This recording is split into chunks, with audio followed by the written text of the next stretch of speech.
Hello, my name is Ben Lovegrove, and in this video I'm going to read a section of the CAA's Safety Sense Leaflet number 3, Winter Flying.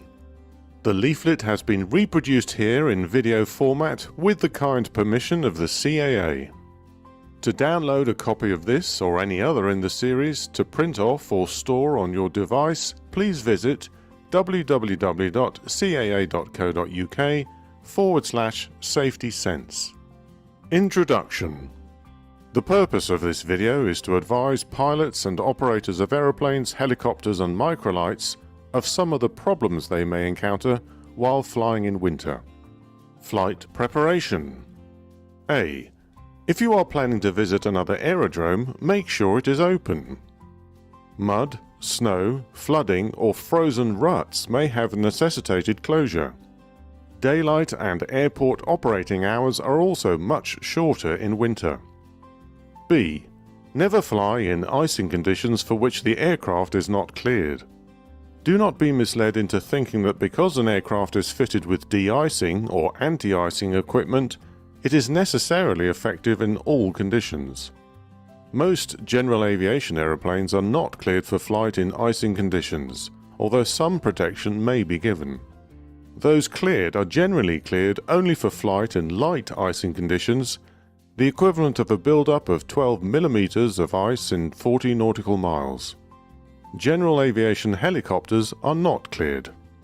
See pilots' operating handbooks, flight manuals, etc. C. Continued flight into bad weather is the #1 killer in UK general aviation.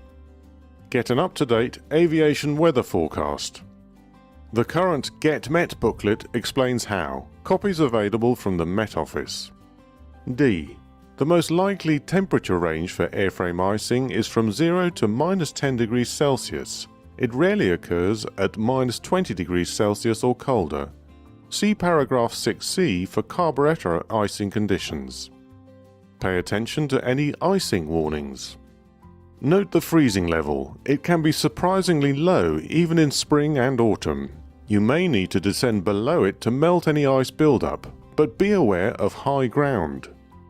Remember also that altimeters overread in very low air temperatures by as much as several hundred feet. You can be lower than you think. E. If you are likely to encounter ice en route, have you room to descend to warmer air? Will the airspace or performance allow you to climb to cold, clear air? Note that any ice buildup may not melt and will degrade cruise performance. Can you land safely at your destination? If the answers to these questions are no, don't go. F. Prepare an accurate route plan with time markers, including an alternative in case you do encounter ice or snow. The countryside looks very different when covered by a blanket of snow, and familiar landmarks may have disappeared. G. Wet snow, slush or mud can seriously lengthen the takeoff run or prevent takeoff altogether. Check the flight manual and Safety Sense Leaflet number 7, Aeroplane Performance, and allow a generous safety margin, especially from grass. H. Have a cloth handy for demisting the inside of the windows while taxiing. I. Dress sensibly. You should spend some time outside whilst pre-flighting the aircraft, and have additional warm clothing available in case of heater failure or a forced landing. J.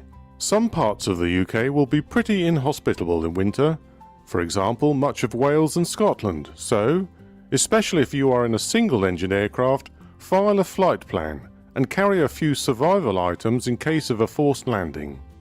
Warm clothing is essential, but consider a personal locator beacon, as well as a silvered survival bag, torch and mirror, and a whistle for signalling. K. Be prepared to divert and carry a night stop kit. Don't put pressure on yourself to get home if the weather deteriorates. L. Read AIC's 86/207, Pink 126, Risks and Factors Associated with Operations on Runways Contaminated with Snow, Slush or Water, and 106/2004, Pink 74, Frost, Ice and Snow on Aircraft.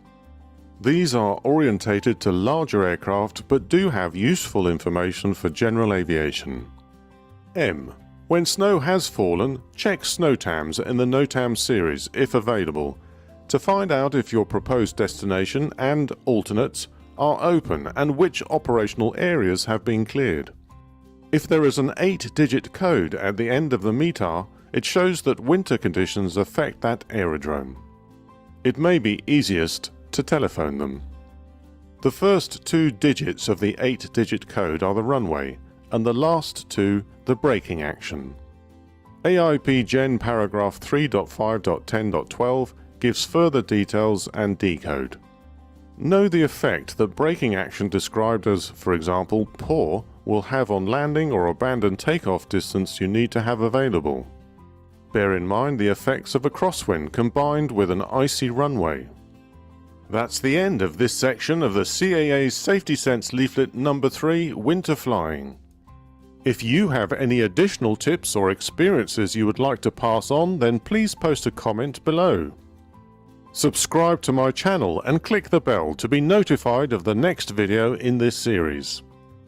Please share this video within the general aviation community so that pilots and student pilots can benefit from the advice.